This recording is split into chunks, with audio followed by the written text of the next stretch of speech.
Traders, here it was. It wasn't long ago. It was on 10/27. We said buy the farm.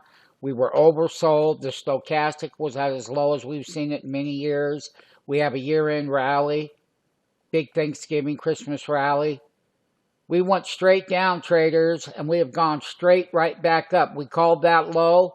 We're still in it. Today was a very narrow range.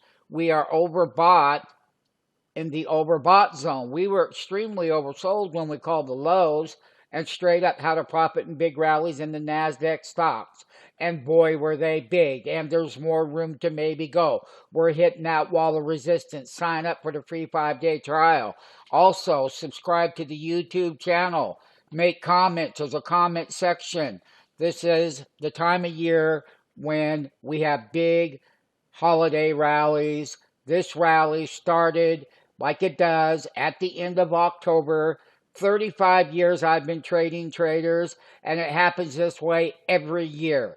Every year you bank the money. Now, we're very cautious because we went from the oversold to the overbought, knowing when to take profits, put the stops in, protect the gains, do everything the right way. Sign up to the YouTube channel, make the comments, sign up for the free 5-day trial.